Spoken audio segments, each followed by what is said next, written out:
In world news, Australian Prime Minister Anthony Albanese is hailing what he calls constructive talks with leaders in Beijing. Albanese met Chinese President Xi Jinping for the first talks of their kind in more than 7 years.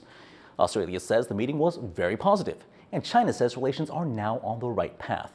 China is Australia's biggest trading partner, but their relationship has suffered from disputes over tech giant Huawei, COVID, and Chinese tariff hikes. Albanese says the leaders did not discuss Australia's military pact with the U.S., which has angered China. But he says he did restate Australia's support for keeping the status quo over Taiwan. For more on that summit, our reporter Staś Butler spoke with Benjamin Herscovitch from the Australian National University. You've been following, developments in China-Australia ties for years now. What's the most surprising thing to you that's come out of this summit? I think the most striking thing out of all of this is the 180-degree turn that we've had in terms of the rhetoric used by the Chinese government and the Chinese press to talk about Australia. It was only a couple of years ago that Australia was regularly the subject of scorn and contempt from senior Chinese government officials and the Chinese state-controlled press. And then all of a sudden, with this very rapid relationship repair, the Chinese press and Chinese government officials are lauding how visionary the Australia-China relationship is and how Australia and China can cooperate together. So it really is a case of having kind of psychological whiplash from the fact that Australia has gone from being the object of hatred for the Chinese press to being a country that is loved and adored and celebrated by the Chinese press. The benefits for Australia in this, repairing of relationships are clear because China's Australia's biggest trade partner. But what does China have to gain from repairing this relationship, especially since Australia is still part of a security pact with the United States, which is China's main rival? I think this is a really important question and one that we don't ask enough in Australia.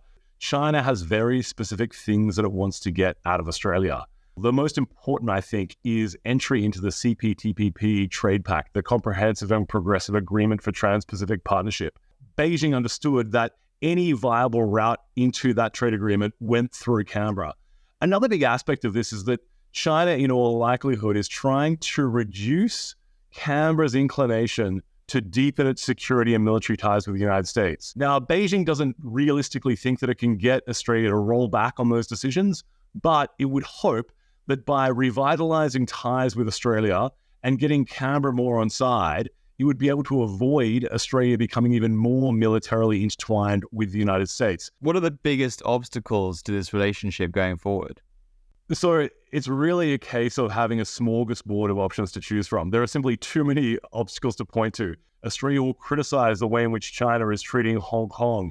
It will criticize China's militarization of the South China Sea and China's destabilizing actions in the Taiwan Strait. By the same token, Beijing will be deeply dissatisfied with the way in which the Australian government is seeking to securitize critical minerals and reject bids from Chinese companies to invest in Australia's critical minerals industry. So there are going to be so many long-standing and deep points of disagreement, and none of those are going to go anywhere, even though the relationship has been revitalized. So I think what we're heading towards is a stabilized Australia-China relationship, but one which is constantly weighed down by serious points of disagreement, which are not going to subside anytime soon.